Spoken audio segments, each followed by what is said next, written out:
Hi అందరికీ నమస్కారం. ఈరోజు నేను మీకోసం ఒక అద్భుతమైన జాంబీ సినిమాని తీసుకొచ్చాను. సినిమా చాలా అంటే చాలా బాగుంటుంది. ఇంతకీ సినిమా పేరేంటంటే జాంబీ ల్యాండ్. ఇక డైరెక్ట్ గా కథలోకి వెళ్లే ముందు మీరు కనుక మన ఛానల్ కి ఫస్ట్ టైం వస్తే దయచేసి సబ్స్క్రైబ్ చేసి బెల్ ఐకాన్ ప్రెస్ చేయండి. ఇంకా డైరెక్ట్ గా కథలోకి వెళ్తే ఈ సినిమా ఓపెనింగ్ మన కథలో హీరో వాయిస్ ఓవర్ తో స్టార్ట్ అవుతుందన్నమాట. హీరో ఏమంటాడంటే ప్రపంచవ్యాప్తంగా జాంబీ వైరస్ వచ్చేసింది, దాని వల్ల గవర్నమెంట్లు కానీ ఎవరు ఏం చేయలేకపోతున్నారు. అందులో కొంతమంది ఏంటంటే జాంబీని చంపేసి ప్రశాంతంగా బతుకుతూ ఉన్నారు, ఇంకొంతమంది జాంబీ నుంచి తప్పించుకొని బతుకుతున్నారు. ఏది ఏమైనా సరే ప్రపంచం మొత్తం అల్లకల్లోలో పోయిందని చెప్పేసి మన కథలో హీరో చెప్తూ ఉంటాడు. కట్ చేస్తే ఇప్పుడు మన కథలో హీరోని చూపిస్తారు. తానేంటంటే ఎక్కడ పడితే అక్కడ ఆగిపోయిన కార్ల మధ్య నడుచుకుంటూ వస్తూ ఉంటాడు. అంతేకాకుండా హీరో ఆ జాంబీల నుంచి తప్పించుకొని ఈ భూమి మీద బతకడం ఎలా అని చెప్తూ ఉంటాడు అనమాట. మామూలుగా జాంబీలు ఏంటంటే వేగంగా పరిగెడుతూ ఉంటాయి, కానీ వాటి నుంచి తప్పించుకొని మనం బతకాలంటే వాటికన్నా వేగంగా బతకాలి. అంతేకాకుండా మనం ఒకసారి గన్నుతో షూట్ చేస్తే ఆ జాంబీలు చనిపోయినట్లు నటిస్తూ ఉంటాయి. మనకు తెలియక దాని పక్క నుంచి వెళ్తూ ఉంటాము, అవేమో మళ్ళీ మనల్ని కొరికేస్తాయి. సో జాంబీల్ని 2 సార్లు షూట్ చేయాలని చెప్పేసి అంటాడు. ఇంకా మూడో పాయింట్ ఏంటంటే మనం ఏంటంటే బాత్రూమ్ లో ప్రశాంతంగా మన పని మనం కానించేస్తూ ఉంటాము, కానీ అక్కడ కూడా చాలా అలర్ట్ గా ఉండాలి, కింద నుంచి వచ్చేసి మనల్ని చంపేస్తాయని చెప్పి అంటాడు. ఇంకా 4వ పాయింట్ ఏంటంటే మనం గనక కారులో వెళ్లేటప్పుడు జాంబీలు ఏదో చేయొచ్చు, కాబట్టి సీట్ బెల్ట్ పెట్టుకుని మనం జాగ్రత్తగా ఉండాలి. అలా కాకపోతే ఒక చిన్నపాటి యాక్సిడెంట్ అయినా లేకపోతే సడన్ గా బ్రేక్ కొట్టినా సరే ఆ కారులోంచి ఎగిరి బయటకు వచ్చి మనం పడతాం, కాబట్టి మనం జాగ్రత్తగా ఉండాలని చెప్పేసి హీరో చెప్తాడు. కట్ చేస్తే ఆ రోజు సాయంత్రం హీరో ఏం చేస్తాడంటే పెట్రోల్ బంక్ లో ఉన్న వాష్రూమ్ కి వెళ్దాం అని చెప్పేసి మెల్లగా వెళ్తున్నప్పుడు డోర్ కు మాత్రం కొంచెం బ్లడ్ అంటుంటుంది. దాంతో హీరోకి డౌట్ వచ్చేస్తుంది, ఒకవేళ లోపల జాంబీ ఉందేమో అని చెప్పేసి అనుకుంటే సడన్ గా 2 జాంబీలు వచ్చేసి హీరో వెనకాల పడుతూ ఉంటాయి. దాంతో హీరో మాత్రం ఆ 2 జాంబీల కన్నా చాలా వేగంగా పరిగెడతాడు, వెళ్లి కారులో కూర్చుంటాడు. చూస్తేనేమో కారు వెనకాలేమో ఇంకో జాంబీ ఉంటుంది. దాంతో సీట్ బెల్ట్ పెట్టుకుని కారు స్టార్ట్ చేసి వెళ్ళి గోడ గుద్దేస్తాడు. అందువల్ల వెనకాల ఉన్న జాంబీ ఏంటంటే ముందుకు వచ్చి పడిపోతుంది. అయినా సరే ఇంకో జాంబీ మాత్రం వచ్చేసి అద్దంలో నుంచి హీరో మీద అటాక్ చేస్తూ ఉంటుంది. దాంతో తన చేతిలో ఉన్న గన్ను తీసుకుని ఆ జాంబీని 2 సార్లు కాలుస్తాడు. కట్ చేస్తే మరుసటి రోజు హీరో ఏంటంటే వాళ్ళ అమ్మా నాన్న కలవడానికి నడుచుకుంటూ వెళ్తూ ఉంటాడు అనమాట. అలా వెళ్లే దారిలో హైవేలో చాలా కార్లు రోడ్డు మీదే ఆగిపోయి ఉంటాయి. కరెక్ట్ గా అదే సమయంలో ఎవరో ఒక అతను బ్లాక్ కార్ వేసేసుకొని ఎదురున్న కార్లు అన్నింటిని గుద్దేసుకుంటూ అలా వెళ్తూ ఉంటాడు. దాంతో హీరో భయపడి ఒక కార్ చాటును దాక్కుంటాడు. కానీ అతను మాత్రం హీరో దగ్గర కార్ ఆపుతాడు, ఎందుకంటే హీరో జాంబీలో లేడు కదా. అందులోనూ హీరో ఏమంటాడంటే నేను పలానా ఊరు వెళ్ళాలని చెప్పేసి అంటంతో సరే వచ్చేక్ అని చెప్పేసి అంటాడు. అతను ఏంటంటే క్యాప్ పెట్టుకుని ఉంటాడు అనమాట. మనం అతని క్యాప్ అతనని పిలుచుకుందాము. అతను కూడా హీరో కార్ ఎక్కిన తర్వాత తనతో క్యాజువల్ గా మాట్లాడుతూ ఉంటాడు. అందులోనూ నాకు ఇష్టమైన పని ఏంటి తెలుసా, జాంబీలని రంపాలతో కట్ చేయడం అని చెప్పేసి అంటంతో హీరోనే స్టన్ అయిపోతాడు. మొత్తానికి జాంబీలు అంటే భయం లేని వ్యక్తితో మనం ట్రావెల్ చేయబోతున్నాం అని చెప్పేసి ఆ క్యాప్ అతనితో కలిసి 2 పెగ్గులేసి తరువాత వీళ్ళ జర్నీని స్టార్ట్ చేస్తారు. అలా వెళ్లేటప్పుడు ఈ క్యాప్ అతను హీరోతో ఏం చెప్తాడంటే నాకు చాక్లెట్ తినాలందా అని చెప్పేసి తన ఫేవరెట్ చాక్లెట్ పేరు చెప్తాడు. అంతేకాకుండా వెళ్లే దారిలో రోడ్డు మీద ఒక జాంబీ మనిషిని పీకు తింటుంది. దాంతో మనోడు కోపం వచ్చేసి డోర్ తో ఆ జాంబీని చంపేసి అలా వెళ్ళిపోతూ ఉంటాడు. ఇది చూసిన తర్వాత హీరో ఏమనుకుంటాడంటే మనకి కరెక్ట్ తోడు తెలియడు, వీడు గనక పక్కన ఉంటే ఒక్క జాంబీ కూడా మన జోలికి రాదని చెప్పేసి హీరో కొంచెం ధైర్యంగా ఉంటాడు. ఇదిలా ఉంటే మరోవైపు ఒక చోట ఏంటంటే రెస్ట్ రూమ్ ఉందని చెప్పేసి ఆపుతారనమాట కారు. అక్కడ ఏంటంటే హీరో వాష్రూమ్ లోకి వెళ్తాడు. వెళ్ళిన తర్వాత అసలు హీరో ఇక్కడికి ఎలా వచ్చారో చూపిస్తారు. ఒకరోజు మన కథలో హీరో ప్రశాంతంగా ఇంట్లో గేమ్ ఆడుకుంటూ ఉంటాడు. కరెక్ట్ గా అదే సమయంలో వాళ్ళ ఇంటి పక్కన ఒక అందమైన అమ్మాయి ఉంటుంది అనమాట. ఆ అమ్మాయి ఏంటంటే పరిగెత్తుకుంటూ వచ్చి నీ హెల్ప్ కావాలని చెప్పేసి అంటుంది. దాంతో హీరో ఏమంటాడంటే ఏమైంది అని చెప్పి అడుగుతాడు. ఆ అమ్మాయి ఏమంటుందంటే నేను ఇందాక ఇంటికి వచ్చేటప్పుడు ఎవడో పిచ్చోడు నా చేతి మీద కరిచాడు, సరే అని చెప్పేసి ఇంటికి వెళ్ళి చూస్తే ఇంట్లో అమ్మా నాన్న లేరు, నాకు కొంచెం భయంగా ఉంది, ఈ రోజు నైట్ ఇక్కడ పడుకోవచ్చు అని చెప్పి అంటంతో హీరో తప్పకుండా పడుకో అని చెప్పేసి అంటాడు. దాంతో ఆ అమ్మాయి కూడా పక్కనే పడుకుంటుంది. ఇక హీరో ఆనందానికి అవధులు ఉండవు అనుకోండి. అలా ఒక 2 గంటలు గడిచిన తర్వాత సడన్ గా అమ్మాయి జాంబీగా మారిపోతుంది. దాంతో హీరోకి భయం వేస్తుంది. ఆ తర్వాత హీరో వెనకాల పడుతూ ఉంటుంది. హీరో తప్పించుకుని పారిపోతూ ఉంటాడు. ఒక చోట ఒక సాలిడ్ స్లేట్ తీసుకుని కొడితే ఆ అమ్మాయి అక్కడే కింద పడి చనిపోతుంది. అది జరిగింది. సో హీరో ఏంటంటే పక్కన ఉన్న క్యాపర్తో మాట్లాడుకుంటూ వెళ్తూ ఉంటాడు. అలా వెళ్లే దారిలో వీళ్ళు ఒక సూపర్ మార్కెట్ దగ్గర కారు ఆపుతారు, ఎందుకంటే వీళ్ళిద్దరికి బాగా ఆకలేస్తుంది.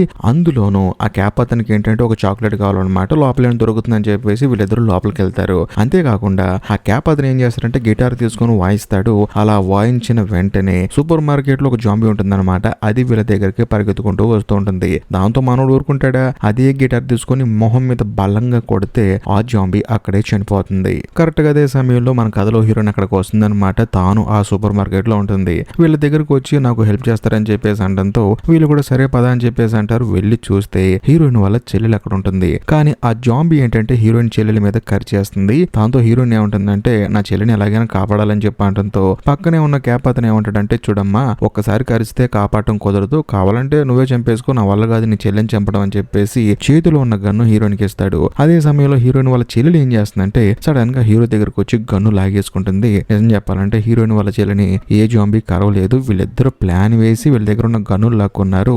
దానికి రీజన్ ఏంటంటే వీళ్ళ దగ్గర ఉన్న బండి తీసుకుని అక్కడి నుంచి పారిపోవడానికి అనుకున్న విధంగానే అక్క చెల్లెలు ఇద్దరు కలిసి అక్కడి నుంచి వీళ్ళ దగ్గర ఉన్న బండి తీసుకుని పారిపోతారు. ఇక దాంతో హీరో అలాగే క్యాప్ అతను ఏం చేస్తారు, చేసేదేం లేక ఇద్దరు అలా నడుచుకుంటూ వెళ్తూ ఉంటారు. అలా వెళ్ళిన తర్వాత చాలా సేపటికి వీళ్ళకి ఒక ఎల్లో కలర్ కార్ కనిపిస్తుంది అనమాట.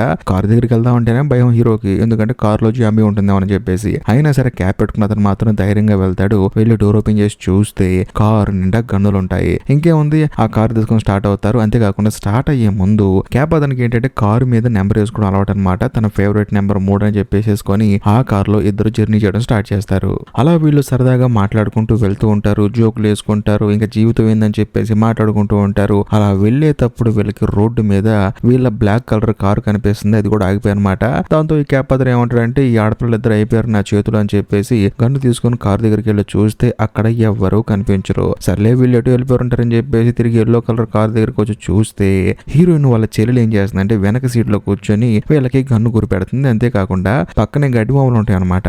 అక్కడ నుంచి మన కథలో హీరోయిన్ గన్ను గురి పెట్టి వస్తుంది. వచ్చిన తర్వాత హీరో ఫిక్స్ అయిపోతాడు, ఖచ్చితంగా ఈ కారు కూడా వీళ్ళు దొంగతనం చేస్తారని. కానీ వాళ్ళు ఏం చేస్తారంటే వీళ్ళు మన పక్కన ఉంటే మనకు కొంచెం తోడుగా ఉంటారని చెప్పేసి వాళ్ళని కూడా కారులో కూర్చోబెట్టుకుంటారు. అంతేకాకుండా హీరోయిన్ ఏమో కారు డ్రైవ్ చేస్తుంది, మరి ముఖ్యంగా హీరోయిన్ వాళ్ళ చెల్లెలు ఏమో గన్ను తీసుకుని టోపీ అతనికి గురి పెడుతుంది, ఎందుకంటే మధ్యలో కొంచెం ఓవర్ యాక్టింగ్ చేస్తారని చెప్పేసి. కట్ చేస్తే ఈ జాంబీ వైరస్ అనేది అటాక్ ఒక ముందు హీరోయిన్ వాళ్ళ చెల్లెలు ఏం చేసేవాళ్ళు చూపిస్తారు. బేసికల్ గా హీరోయిన్ ఏం చేసేదంటే పెట్రోల్ బంక్ దగ్గర నా కాస్ట్లీ ఉంగరం పోయిందని చెప్పేసి వెతుక్కుంటూ ఉండేది. ఒక అందమైన అమ్మాయి కాస్ట్లీ ఉంగరం వెతుక్కుంటున్నప్పుడు ఒక అబ్బాయి సైలెంట్ గా ఉంటాడా, అక్కడికి వచ్చి ఏమైంది మేడం హెల్ప్ కావాలని చెప్పేసి అంటాడు. అప్పుడు హీరోయిన్ ఏముంటుందంటే నా కాస్ట్లీ ఉంగరం పోయిందండి, దగ్గర చాలా ఖరీదు ఉంటుంది అది, మీరు గనక దాన్ని వెతికి పెడితే మీకు చాలా డబ్బులు ఇస్తానని చెప్పేసి అంటంతో వాడు కూడా సరే అని చెప్పేసి విజిటింగ్ కార్డ్ తీసుకుని వెతుకుతూ ఉంటాడు. అక్కడి నుంచి హీరోయిన్ వెళ్ళిపోతుంది, అది కూడా కాస్ట్లీ కారులో. కాకపోతే అదే సమయంలో హీరోయిన్ వాళ్ళ చెల్లెలు అక్కడికి వచ్చేసి నాకు దొరికింది ఉంగరం అని చెప్పేసి అంటుంది. దాంతో వాడు ఏం చేస్తాడంటే ఆ అమ్మాయి దగ్గర ఆ ఉంగరాన్ని ఒక 30,000కో 40,000కో కొనుక్కుంటాడు, ఎందుకంటే వీడు అదే ఉంగరాన్ని హీరోయిన్ కి ఎక్కువ కమ్ముకోవచ్చు కదా అందుకని. కానీ అది ఒక డమ్మీ ఉంగరం. అక్క చెల్లెలు ఇద్దరు కలిసి అందరిని మోసం చేస్తూ ఉంటారు అనమాట. మార్కెట్ లో తిప్పి కొడితే ఉంగరం ధర ఒక 100-150 ఉంటుంది. దాన్ని తీసుకొచ్చి ఇలా జనాలను మోసం చేసి అక్క చెల్లెలు ఇద్దరు డబ్బులు సంపాదిస్తూ ఉంటారు. అదే సంగతి. మరి ఇందాక హీరోయిన్ వేసుకొచ్చిన కాస్ట్లీ కార్ సంగతి ఏంటంటారా, ఆ కారు కూడా హీరోయిన్ రెంట్కి తెచ్చుకుంటుంది అప్పుడప్పుడు. కట్ చేస్తే కాదు ఇప్పుడు ప్రజెంట్ కి వస్తుంది. ప్రజెంట్ లో వీళ్ళు నలుగురు కారులో వెళ్ళేటప్పుడు అనుకోకుండా హీరోయిన్ వాళ్ళ చెల్లెలు ఏంటంటే కొంచెం ఆదమరుస్తుంది అనమాట. దాంతో వెనకాల ఉన్న క్యాప్ అతను ఆ గన్ను లాక్కొని ఆ అమ్మాయికి గురి పెడతాడు. ఈ గ్యాప్ లో హీరోయిన్ కూడా బండి ఆపేసే గన్ను ఆ క్యాప్ అతనికి గురి పెడుతుంది. ఓవరాల్ గా ఈ కారులో ఒక చిన్నపాటి యుద్ధం జరుగుతుంది అనమాట. కానీ హీరో ఏమంటాడంటే మీకు అసలు బుద్ధి ఉందా, ప్రపంచం మొత్తం జాంబీ వైరస్ తో చచ్చిపోతుంటే ఉన్న నలుగురు మనం కూడా కొట్టుకొని చేస్తే ఎలాగని చెప్పంటంతో అందరూ సరే అని చెప్పేసి సైలెంట్ అయిపోతారు, కలిసి ప్రయాణం చేయడం మొదలు పెడతారు. అదే సమయంలో హీరోయిన్ వాళ్ళ చెల్లెలు ఏమంటుందంటే ఇక్కడికి మన దగ్గరలోనే అమ్యూజ్మెంట్ పార్క్ ఒకటి ఉంది, అక్కడికి వెళ్దాం, అక్కడ చాలా మంది మనుషులు బతుకున్నారంట, అందరూ హ్యాపీ ఉన్నారంట అని చెప్పేసి అంటంతో హీరో మాత్రం తను వెళ్ళవలసిన ప్లేస్ చెప్తాడు, ఎందుకంటే అక్కడ మా అమ్మా నాన్న ఉన్నారు వెళ్ళి కలవాలని చెప్పి అంటంతో హీరోయిన్ ఏమంటుందంటే నువ్వు ఏదైతే అడ్రస్ చెప్పావో అక్కడ మొత్తం నాశనం అయిపోయింది, నాకు తెలిసి మీ అమ్మా నాన్న గనక ప్రాణాలతో బతికుంటే వాళ్ళు వేరే చోటుకి వెళ్ళిపోయి ఉంటారని చెప్పి అంటంతో హీరో కూడా ఆలోచిస్తూ ఉంటాడు. ఇదిలా ఉంటే అందరూ సరదాగా మాట్లాడుకుంటూ ఉంటారు. హీరోయిన్ ఏమో కార్ డ్రైవ్ చేస్తూ ఉంటుంది. అదే సమయంలో చీకటి కూడా పడిపోతుంది. ఇంకోవైపు ఆ క్యాప్ అతను హీరోయిన్ వాళ్ళ చెల్లెలు ఇద్దరు నిద్రపోతారు. కాకపోతే హీరోయిన్ మాత్రం సరదాగా మాట్లాడుకుంటూ తెల్లారే లోపు కాలిఫోర్నియా వచ్చేస్తారు. అందులోనే సెలబ్రిటీలు ఎక్కువ ఉండే ఏరియాకి వస్తారు. అక్కడ ఏంటంటే జాంబీలు చాలా ఉంటాయి అనమాట.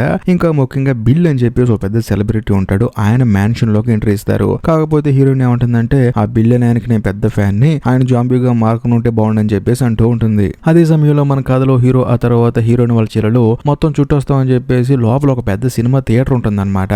అందులో కూర్చొని సినిమా చూస్తూ ఉంటారు. అదే సమయంలో హీరోయిన్ వాళ్ళ చెల్లెలతో ఏమంటాడంటే నేను మీ అక్కని ఇష్టపడుతున్నాను, కొంచెం సెట్ చేయి మా ఇద్దరికి, మీ అక్కకి ఏమి ఇష్టం, నేను ఎలా ఉండాలని చెప్పేసి అంటంతో హీరోయిన్ వాళ్ళ చెల్లెలు ఏమంటుందంటే ఏంటి ఇప్పుడు మా అక్కను ఫ్లాట్ చేయడానికి నేనే నీకు హెల్ప్ చేయాలని చెప్పేసి నవ్వుతూ ఉంటుంది. అదే సమయంలో మరో పక్క హీరోయిన్ ఆ తర్వాత క్యాప్ అతను ఇంకో రూమ్ లో ఉన్నప్పుడు సడన్ గా అక్కడికి ఆ బిల్ అనే ఆర్టిస్ట్ వస్తాడు, అది కూడా జాంబీ రూపంలో. దాంతో కింద క్యాప్ అతనే భయపడిపోతూ ఉంటాడు. అదే సమయంలో హీరోయిన్ ఏం చేస్తుందంటే పక్కనే ఉన్న గోల్ఫ్ స్టిక్ తీసుకొని ఆ యాక్టర్ ని బెడేల్మని ఒకటి వీగుతుంది అనమాట. దాంతో యాక్టర్ కూడా కేకలేస్తూ ఉంటాడు. దాంతో క్యాప్ అతనికి డౌట్ వచ్చేస్తుంది, అదేంటి జాంబీస్ కి నిప్పుంటది కదా అని చెప్పేసి అంటంతో ఆ యాక్టర్ ఏమంటాడంటే నేను జాంబీని కాదయ్యా బాబు, ఇక్కడ చాలా జాంబీలు ఉన్నాయి కదా, నేను కూడా వేషం వేసుకుని వాటితో పాటు తిరుగుతూ ఉంటాను, అవి లేనప్పుడు ప్రశాంతంగా పడుకుంటాను, అలా ఉన్నాను కాబట్టి సర్వే అవుతానని చెప్పి అనడంతో వీళ్ళు కూడా నవ్వుతారనమాట. అదే సమయంలో ఆయన ఏమంటాడంటే మీతో పాటు ఎవరెవరు వచ్చారని చెప్పంటే లోపల హీరో ఉన్నాడు, ఆ తర్వాత నా చెల్లెలు ఉందని చెప్పేసి హీరోయిన్ అంటుంది. లేదు లేదు వాళ్ళని ప్రాంక్ చేద్దాం అని చెప్పేసి ఈ బిల్లుని యాక్టింగ్ చేస్తారంటే జాంబీ లాగా లోపలికి వెళ్తాడు. ఆ జాంబీని చూసి హీరో నిజంగానే జాంబీ అని చెప్పేసి గన్నుతో కాల్ చేస్తాడు. దాంతో అందరూ షాక్ అయిపోతారు. అందులోనూ ఎరా నేను ప్రాంక్ చేయడానికి వచ్చాను రా, నిజంగానే కాల్ చేయమని చెప్పేసి బిల్లు బాధపడుతూ ఉంటాడు. కాకపోతే తెలియదు సార్ నాకు అని చెప్పేసి అంటాడు. అయినా సరే ఎలాగో నేను చచ్చిపోతాను కాబట్టి నాకు అంత్యక్రియలు బాగా చేయండి అని చెప్పేసి అంటంతో వీళ్ళు కూడా సరే అంటారు. బయటికి వెళ్ళి అందరూ గన్నులు కాల్చి ఆయనకి ఏంటంటే అంత్యక్రియలు బాగా చేస్తారు. ఆ తర్వాత లోపలికి వచ్చి అందరు కూర్చొని గేమ్ ఆడుకుంటూ ఉంటారు. కరెక్ట్ గా అదే సమయంలో ఆ క్యాప్ అతను ఏం చెప్తాడంటే జాంబీ వైరస్ రాకముందు నేను ఎంతో ఆనందంగా ఉండేవాడిని, నాకు ఒక కొడుకున్నాడు, వాడు ఉంటే చాలు నాకు. కాకపోతే సడన్ గా ఒక జాంబీ వచ్చేసి వాడిని కరిచేసి నా కళ్ళ ముందే వాడిని అతి దారుణంగా చంపేసిందని చెప్పేసి ఆ క్యాప్ అతను తన బాధ మొత్తం చెప్పుకుంటాడు. దాంతో పక్కన ఉన్న వాళ్ళందరూ కూడా బాధపడతారు. అంతేకాకుండా నీకు మేము ఉన్నామని చెప్పేసి ధైర్యం చెప్తారు. అదే సమయంలో హీరోయిన్ వాళ్ళ చెల్లెలు ఏముంటుందంటే నాకు గన్ ఫైరింగ్ నేర్పిస్తామని చెప్పి అంటంతో రా అని చెప్పేసి పక్కకి తీసుకెళ్లి గన్ ఫైరింగ్ నేర్పిస్తూ ఉంటాడు. మరో పక్క మన కథలో హీరో హీరోయిన్ ఇద్దరు కలిసి చక్కగా మంతాకుంటూ చిన్నగా డాన్స్ చేస్తూ ఉంటారు. అదే సమయంలో రొమాన్స్ కూడా చేసుకుంటూ ఉంటారు. సడన్ గా వచ్చేసి ఆ క్యాప్ అతను తలుపు కొడతాడు. ఇంకేముంది వీళ్ళిద్దరు డిస్టర్బ్ అయిపోతారు. అతను కూడా చూసి అరే రే అనవసరంగా డిస్టర్బ్ చేశానని చెప్పేసి అక్కడ నుంచి వెళ్ళిపోతాడు. కాకపోతే హీరోయిన్ ఏమంటుందంటే నువ్వంటే నాకు చాలా ఇష్టం, కానీ నాకంటూ ఒక బాధ్యత ఉంది, నా చెల్లిని చూసుకోవాలని చెప్పేసి తాను అక్కడ నుంచి వెళ్ళిపోతుంది. ఆ మరుసటి రోజు వాళ్ళిద్దరు ఏం చేస్తారంటే ఎల్లో కలర్ కార్ వేసుకొని అమ్యూజ్మెంట్ పార్క్ కి బయలుదేరి వెళ్ళిపోతారు. ఎందుకంటే అక్కడ జాంబీలు లేవని చెప్పేసి మనుషులందరూ ప్రశాంతంగా ఉన్నారని చెప్పేసి వీళ్ళు వెళ్ళిపోతారు. కాకపోతే హీరో ఏంటి, హీరోయిన్ ఆల్రెడీ చెప్పింది కదా నువ్వు నాకు నచ్చావు, కాకపోతే నాకంటూ ఒక బాధ్యత ఉందని చెప్పేసి తాను కూడా హీరోయిన్ కోసం బైక్ వేసుకుని బయలుదేరుతాడు. కానీ మనోడికి బైక్ తోలటం రాక పక్కనే పడిపోతాడు. దాంతో ఆ క్యాప్ అతను కూడా అర్థం చేసుకొని సరే నేను తీసుకెళ్తారా అని చెప్పేసి కార్లు ఎక్కించుకొని అమ్యూజ్మెంట్ పార్క్ కి వీళ్ళు కూడా బయలుదేరుతారు. ఇదిలా ఉంటే మరోవైపు మన కథలో హీరోయిన్ ఆ తర్వాత వాళ్ళ చెల్లెలు ఆ పార్క్ కి రీచ్ అవుతారు. కాకపోతే అక్కడ ఒక్కళ్ళు కూడా కనిపించరు. ఎందుకంటే వీళ్ళు ఏమనుకుంటారంటే చుట్టూ జనం ఉంటారు అనుకున్నారు, కానీ అక్కడ ఒక్కళ్ళు కూడా లేదు. అందులోనే పార్క్ మొత్తం ఆఫ్ అయిపోయి ఉంటుంది. దాంతో వీళ్ళిద్దరూ లోపలికి వెళ్ళిపోయి అక్కడ ఉన్న ఎలక్ట్రిసిటీ మొత్తం ఆన్ చేస్తారు. చుట్టూ లైట్లు వెలుగుతాయి. ఇవన్నీ చూసి చుట్టూ ఉన్న జాంబీలన్నీ అందులోకి వచ్చేస్తాయి అనమాట. ఇంకేముంది వీళ్ళిద్దరికి మైండ్ బ్లాక్ అయిపోతుంది. ఆ తర్వాత వీళ్ళు ఏం చేస్తారంటే గన్నులతో కాలుస్తూ ఉంటారు. కారులో తప్పించుకుందాం అని చెప్పి స్టార్ట్ చేసి వెళ్ళిపోతూ ఉంటారు. కానీ ఆ చుట్టూ ఉన్న జాంబీలు మొత్తం వచ్చేసి కారు మీద ఎక్కేస్తాయి. ఇలా కాదని చెప్పేసి కారు చాలా ఫాస్ట్ గా తీసుకెళ్లిపోయి వీళ్ళిద్దరు కారులోంచి దూకేస్తారు. ఆ కారు కాస్త పక్కనే ఉన్న చెరువులో పడిపోతుంది. అందులోనూ బ్లాస్ ఆఫ్ రైడ్ అని ఒకటి ఉంటుంది అనమాట. దాంట్లో ఎక్కి కూర్చుంటారు ఇద్దరు అక్క చెల్లెలు. అదేమో ఫాస్ట్ గా పైకి వెళ్తుంది, స్లోగా కిందకు వస్తుంది. అలా వచ్చేటప్పుడు కింద ఉన్న ప్రతి ఒక్క జాంబీని గన్నుతో కాల్ చేస్తూ ఉంటారు. కాకపోతే కొంత సమయానికి వీళ్ళిద్దరి గన్నుల్లో ఉన్న బుల్లెట్లు అయిపోతాయి. ఇంకేముంది మన పని అయిపోయిందని చెప్పేసి హీరోయిన్ అనుకుంటుంది. కరెక్ట్ గా అదే సమయానికి హీరో అలాగే క్యాప్ అతను ఎంట్రీ ఇస్తారనమాట. ఇంకా క్యాప్ అతనికి మామూలుగా ఉంటుందా, బండి నిండా గన్నులు ఉన్నాయి. దాంతో కనిపించిన ప్రతి ఒక్క జాంబీని కాల్ చేస్తాడు. అందులోని చీంటి విల్లెక్కి మరి జాంబీలు కాలుస్తాడు, చుట్టూ తిరుగుతూ జాంబీలు కాలుస్తాడు. అలా ఎలా పడితే అలా కాలుస్తూనే ఉంటాడు. ఇంకోవైపు మన కథలో హీరో కూడా జాంబీలన్నింటిని కాలుస్తూ పైకి కిందకు ఊగుతున్న మన కథలో హీరోయిన్ ని కాపాడతాడు. ఆ తర్వాత హీరోయిన్ పట్టుకొని ముద్దు పెడతాడు. ఇదిలా ఉంటే మరోవైపు క్యాప్ పెట్టుకున్న అతను మాత్రం డల్ గా ఉంటాడు. ఎందుకంటే ఎంత వెతికినా తనకిష్టమైన చాక్లెట్లు కనిపించలేదన్నమాట. దాంతో తాను బాధపడుతూ ఉంటాడు. అదే సమయంలో హీరోయిన్ వాళ్ళ చెల్లెలు వచ్చేసి ఈ చాక్లెట్ కదా నువ్వు చూస్తున్నాను చెప్పి అంటంతో అవును అని చెప్పి అంటాడు. ఆ చాక్లెట్ విసిరేస్తుంది. దాంతో మనోడు చాలా రోజులైందనమాట ఈ చాక్లెట్ తినక. దాన్ని ఎంతో ఎంజాయ్ చేస్తూ తింటాడు. ఆ తర్వాత నలుగురు ఆ కార్ ఎక్కేసి అక్కడి నుంచి బయలుదేరి వెళ్తారు. ఇంతటితో సినిమా అయిపోతుంది. బేసికల్ గా ఈ సినిమాకి పార్ట్ 2 కూడా ఉంది. మీరు కొంచెం గట్టిగా లైక్ చేసి కామెంట్ చేస్తే అది కూడా నెక్స్ట్ చేసేస్తాను. ఏది ఏమైనా సరే ఈ వీడియో కనుక మీకు నచ్చితే లైక్ చేయండి, షేర్ చేయండి, అంతేకాకుండా కామెంట్ చేయండి. ఇంకా ముఖ్యంగా ఈ సినిమా ఎండ్ స్క్రీన్ లో మీకోసం ఇంకో 2 అద్భుతమైన సినిమాలను పిన్ చేసి పెట్టాను. వాటిని కూడా చూడండి, అస్సలు మిస్ అవ్వకండి. ఆ వీడియోలు కూడా బాగుంటాయి. ఒకవేళ ఆ 2 సినిమాలు కూడా నచ్చాయి అనుకోండి, కామెంట్ చేయడం మాత్రం అస్సలు మర్చిపోమాకండి. బాయ్.